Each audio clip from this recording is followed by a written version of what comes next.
Bloomberg, please.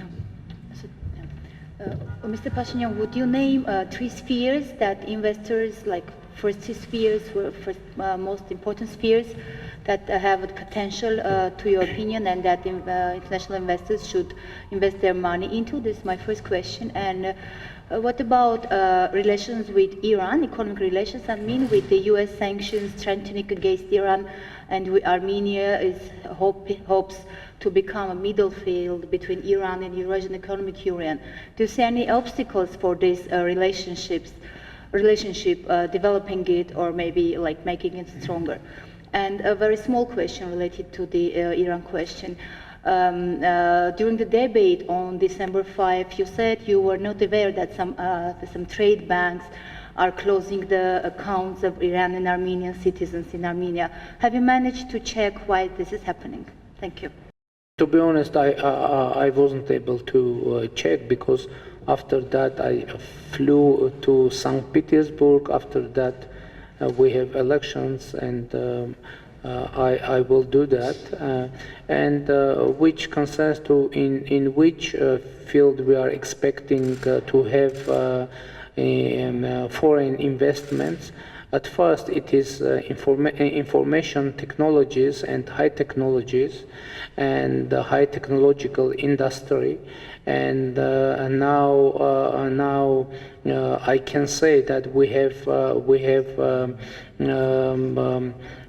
proper environment for that. We are going to change our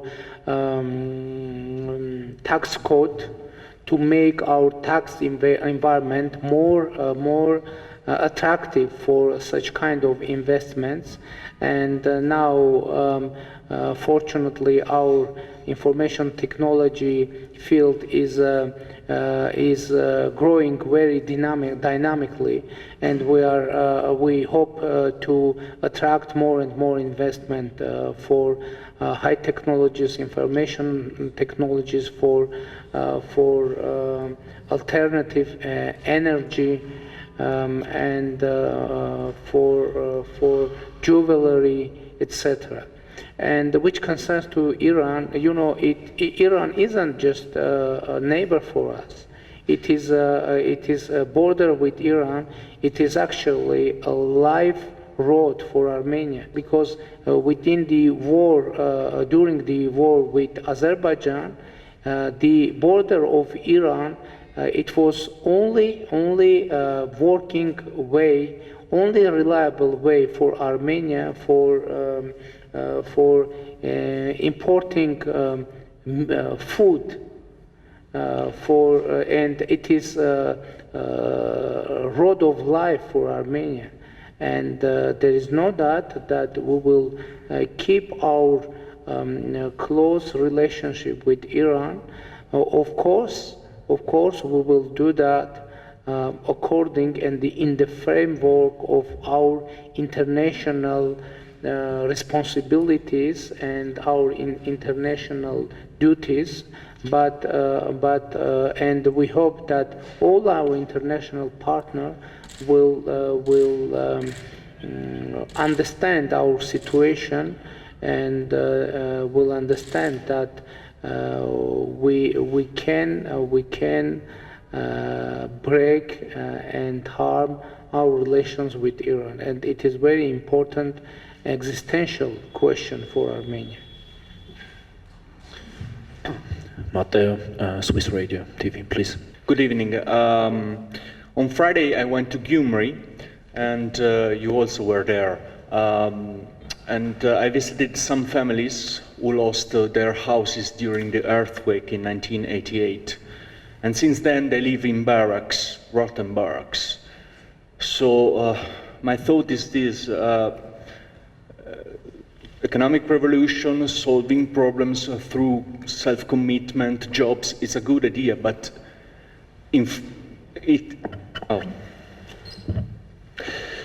So economic revolution, solving problems through education, jobs is a good idea, but I don't think it can work for these people. They are in the last carriage of the train. They don't have basic needs. So my question is, what would you say, what would you tell these people if you will meet them? And another question, what will be the first law that the new parliament will pass to the most important problem for these people, it is the absence of workplaces, because they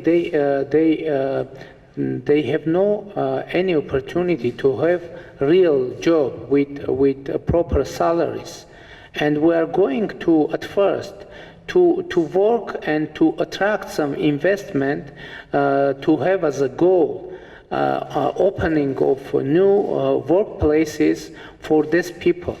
And I should say that our previous government, due to political reasons, they was encouraging poverty in Armenia, because when you have poor society, it is easier to practice electoral bribes and vote buying, etc., etc.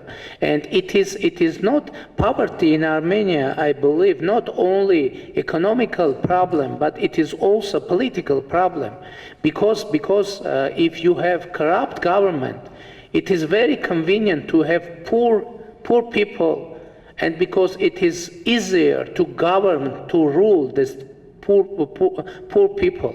But now we have democratic changes in Armenia, and our government isn't interested to keep poverty in Armenia, because we have no goal to keep our rule in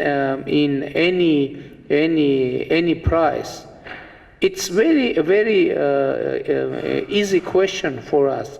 We have in government until we have trust of our people, and how our government will be changed, it will happen through the elections. And it is our, it is more than 1 decade. I'm speaking about that permanently.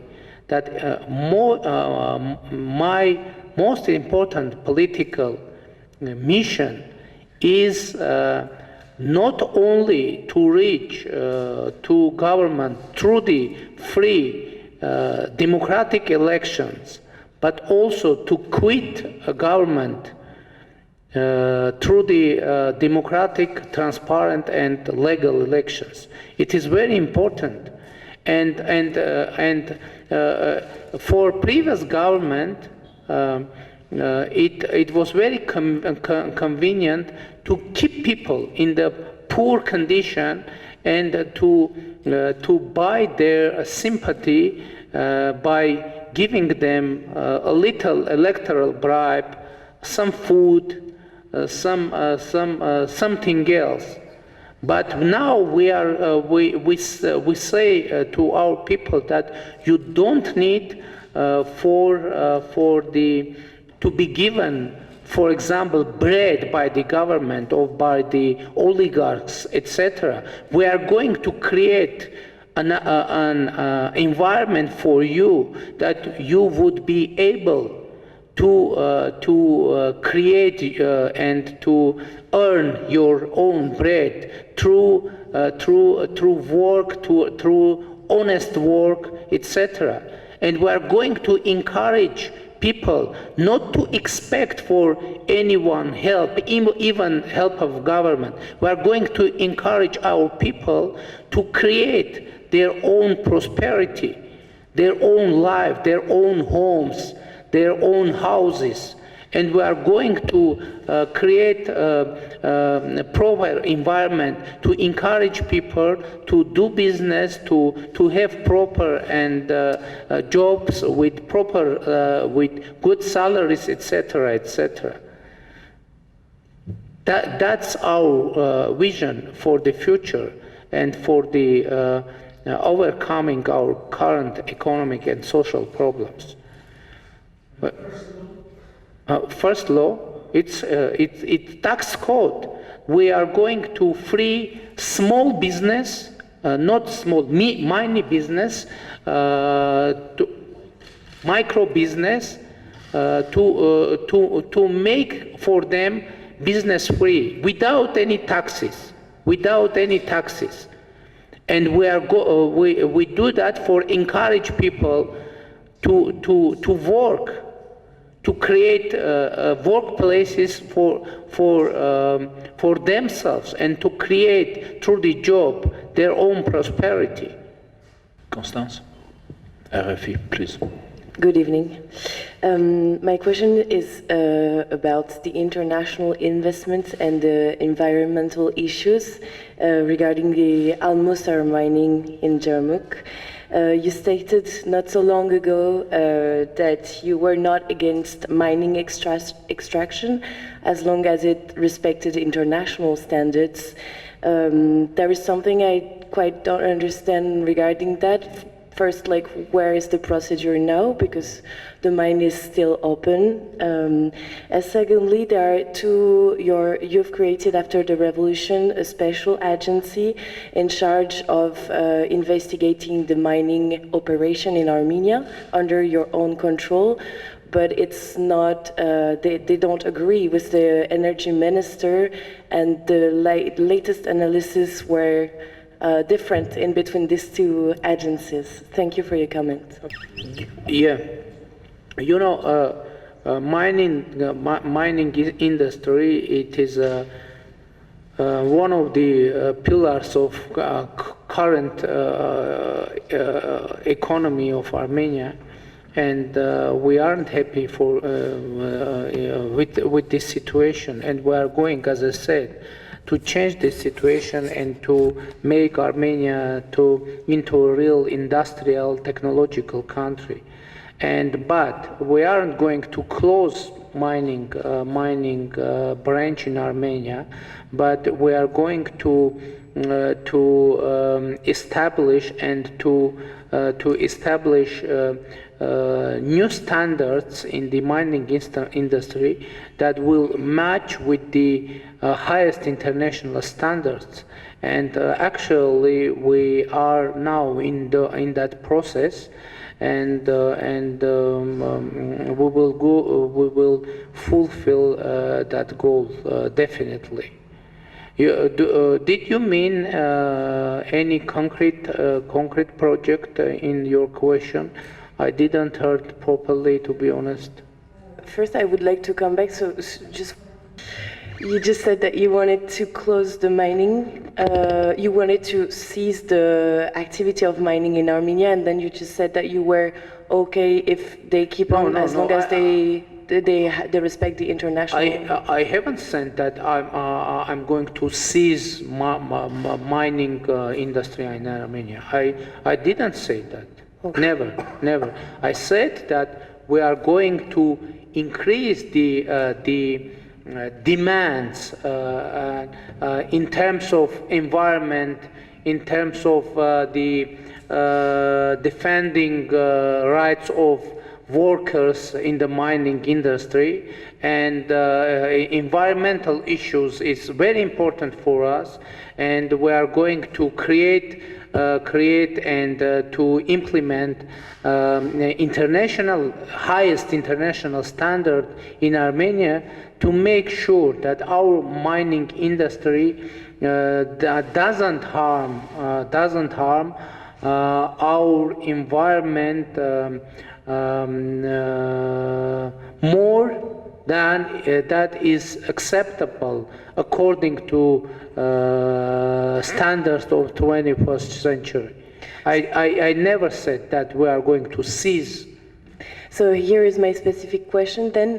The second part of my question was regarding the agency that you opened just after the revolution, the controlling mining agency.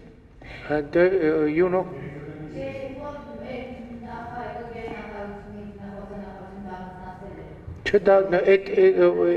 It wasn't connected. It was structural changes that were started in the time of previous government, and it isn't connected with this issue. It isn't connected. Okay. There was another issue. A criminal case was started connected with the Amusar mining place. That's what I'm talking of. Yeah, it is criminal case, and we are going. The problem was that government. We have many questions about this project, and there are the most important question is if this project is dangerous for Lake of Sevan and for water system of Jermuk. And the problem is that we have no the answers for that question. And now we are going to invite respected international experts and international environmental company through the tender to find the answers of that question for us. And afterward, if the answer will be negative, I mean that answer will be that no, this project isn't harmful or dangerous for Lake Sevan and water system of Jermuk, we will support that project. But if the answer will be positive or answer will be that it is dangerous project for Sevan, yes, we will stop that project. What I don't understand then is the actor Gregorian that you appointed already submitted a report to Energy Minister. The Nature Protection Minister saying that it... But the problem, excuse me, but the problem is that we have questions and we haven't capacities in Armenia to